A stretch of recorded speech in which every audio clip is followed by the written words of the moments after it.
It's not a pretty living, but I don't know. Plumbers always get a ton of ass. Yeah.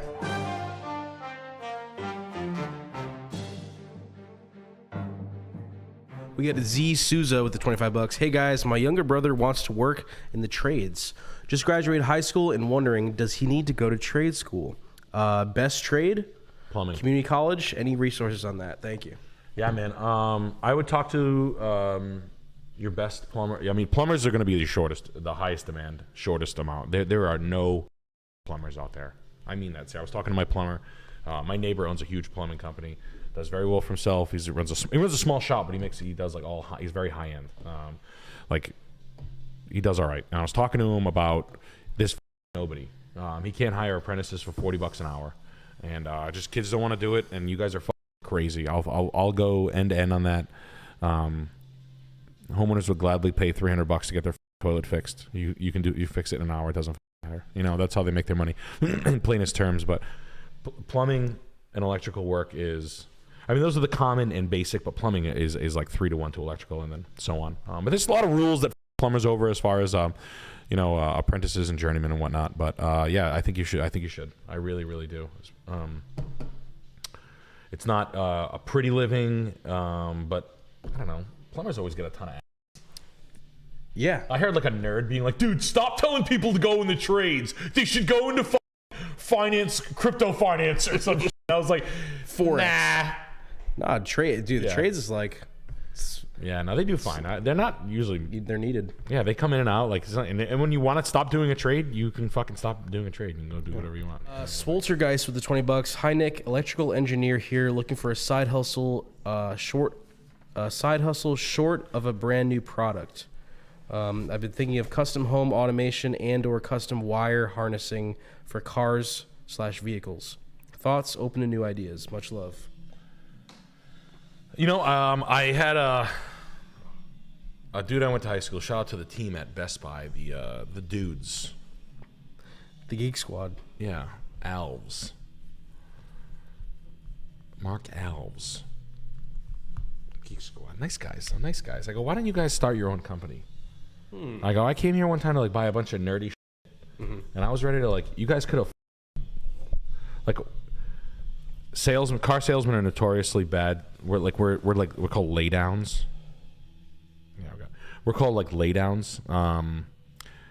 Salesmen, you can rob a salesman. I'm a salesman. If you're a salesman and you hear the guy's a salesman, you have a sale in your hand. It is up to you to a salesman. Salesmen love to buy laydowns. That's a term for an easy sale. And I know Best Buy sucks. I get it, but they have the most foot traffic. I get it. I understand that. They don't have I said to the guy, I was like, dude, why don't I was like, why don't you guys just start your own company? I was like, everybody I go to do this is like, oh, I work on the Patriots house. It's $50,000 for me to put speakers in your house. I'm like, no. He's like, well, I like the access that Best Buy has to products for a discount. I'm like, go to Best Buy and buy the shit for me. I don't give a fuck. Buy the kid that you used to work with to hook you up with an employee discount. And work it out that way and make yourself a little extra money. But just people need general installing. I could be way the fuck off on this. I mean, this guy's talking about rewiring engine harnesses. Yeah, that's it's probably mad easy for you. I'm probably like that. But making your own tunes and I mean, that sounds crazy to me, buddy. I don't know, an electrical engineer. I've never thought about it from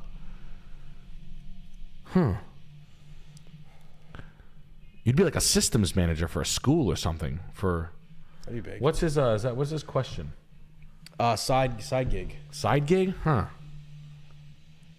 Yeah, I mean, putting it out there, making a pretty basic commercial. Here's the gap. Here's the gap in marketing media from my. There's Best Buy guy, and then there's total guy that wants to do it himself and spend $150,000. He's got Kef speakers. He's got Macintosh amps and all the audiophile Pioneer old school hardware.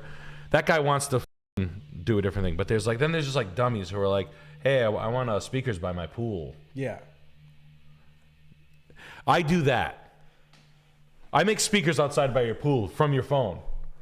Stupid shit. I make Sonos speakers work. Yeah. That, like, nobody. I think Mark Cuban said that to do that, like, for 10-year-olds to do that. Like, Yeah. But it's so. I want speakers in my It's true. garage.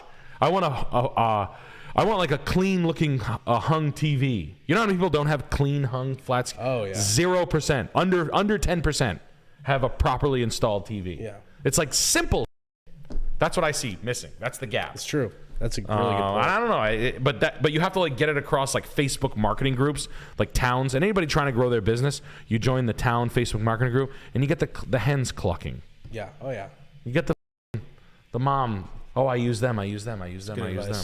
We got Garrett with the $20. Hey Nick, what are your thoughts on CNC machinists? Any idea on the pay range, difficulty, and ease of entry? I wanted to get a job that pays 25 plus an hour so I could buy a house in and around Philly. Do you know any good areas to buy? Philly, the Poconos.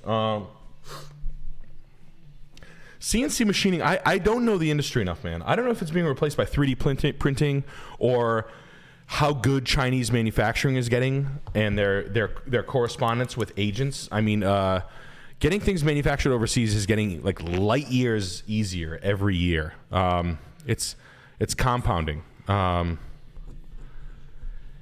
So I don't know, buddy. I don't know. Like I mean, CNC machine was like really new technology when I was a kid. When I was like 17, it was really starting to hit the scene. But like the practical use case for CNC, and honestly, chat, educate me. I don't know.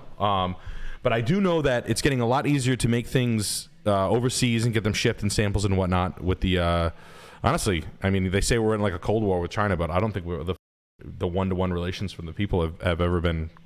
And I'm not saying or I just don't know what the practical use case in bulk. I know like tooling and setting up things, but help me out here. But like where do you make money?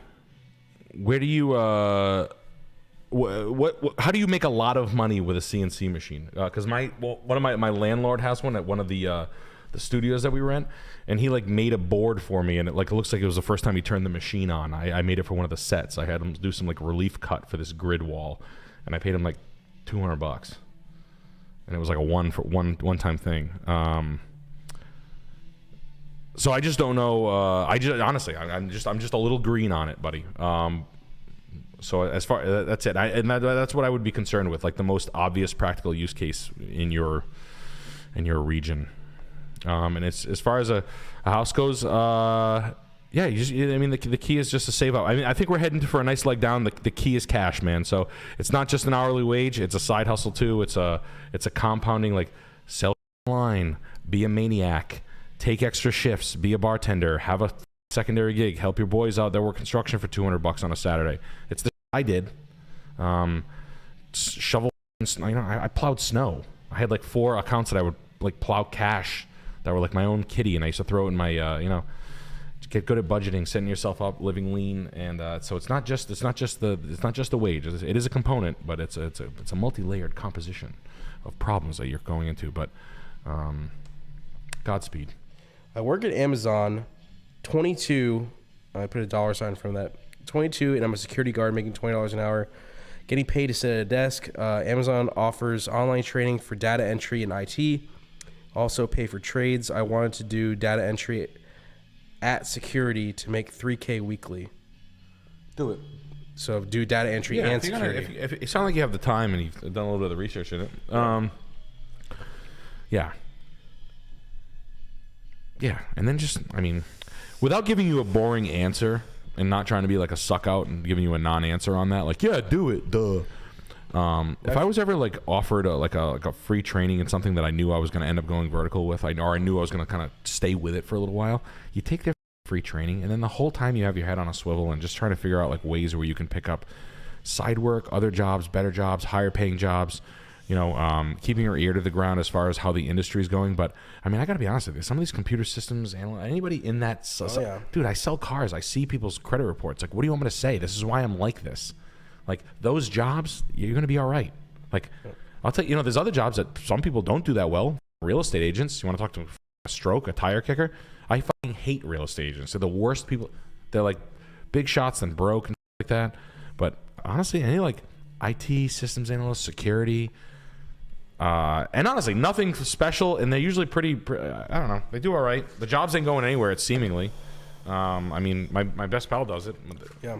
I have a friend that works at Amazon doing development shit, and he makes a lot of money. And yes, it is a life-sucking job to work for the biggest company in the world, right? There's no, like, I mean, keeping your eye on upward mobility, and if the second you realize you can't, you're looking sideways for a job in a smaller company that'll pay you. And usually you can slide, you know? It's a nice... Sliding from, like, I sold cars at Penske, which is like a Fortune 100 company. I could get a job anywhere. Anywhere.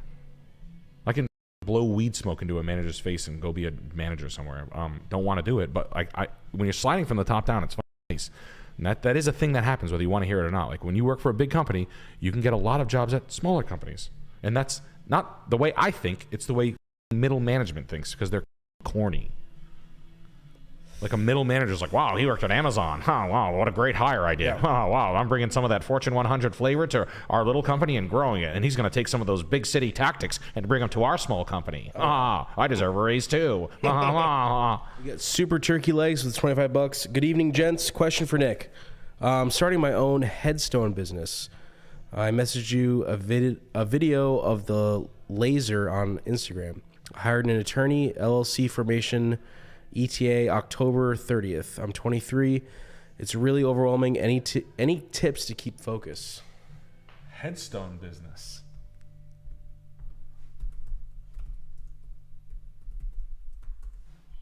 The f that?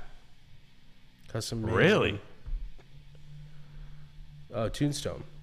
Wow. So you're going to be doing this stuff. You're doing pictures like this. World's greatest granny bought all died from mysterious causes. Wow, look at this. Is wild. Dude, I know, I'm sorry, buddy. I know nothing about this. You couldn't have said a stranger business, man. Holy shit, what an abstract thing. Holy shit. You're gonna live in a church. I don't getting hairy. What's getting hairy for you, man? He's 23. You're hairy, yeah. Everything's gonna seem hairy. You bought a machine? Is that what he said? He bought a machine? He sent you a laser on Instagram. I would go work for existing companies as a third-party LLC. Yeah. I would take my machine and go. I would go to the old guys, show them, go to the existing dead guys in the business that are old and shit that are just doing laser, and then be like, yeah, they have the old laser. You show them you got the new laser, and I would get I would start pounding the pavement with that from miles and miles away. I would go to every mortician, monument builder. That's the way I would build that business, I think. I hope I'm not sending you in the wrong direction, but that's the way I would work for other people's business. I would get really cozy with everybody else because I'm sure that your work is going to be specialty for the market. If you're being serious, it's a hell of a gig. It's a hell of a gig. I got to be honest with you. You're stumping me a little bit, but I think that anything hyper specialized, working with existing old dogs, old guards in the business isn't going to work against you.